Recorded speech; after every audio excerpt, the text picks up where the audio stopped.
Why does the President of the United States need to be flanked by grieving mothers and little children every time he talks about gun control? As I recall, the president stated that 90% of people agree with these measures. 90% of Americans, 90%, support background checks that will keep criminals and people who have been found to be a danger to themselves or others from buying a gun. It's easy to get 90% of people to agree to a survey that asks the question, do you support background checks that will keep criminals and people who have been found to be a danger to themselves or others from buying a gun? The real question should be, do you think background checks will keep criminals and people who have been found to be a danger to themselves or others from buying a gun? We don't need a survey to answer that question. We have real-world accounts.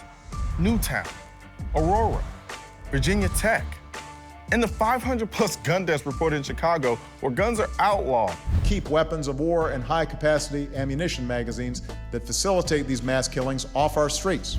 And as for the whole keeping weapons of war off the streets, hyperbole much lately, they use handguns in war. They use bolt-action rifles in war. They use knives in war.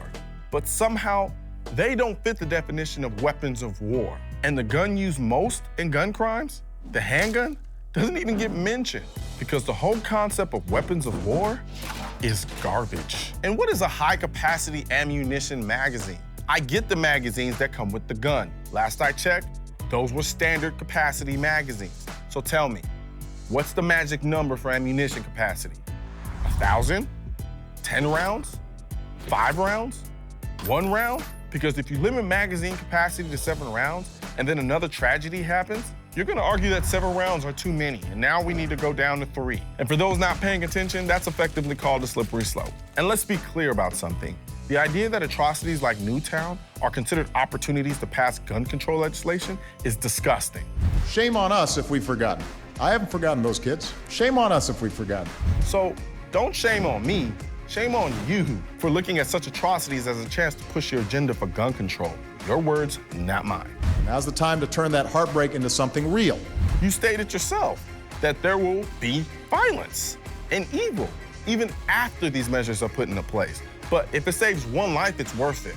There will still be gun deaths, there will still be tragedies, there will still be violence, there will still be evil. But what about the countless lives saved by people using guns? Do they not count?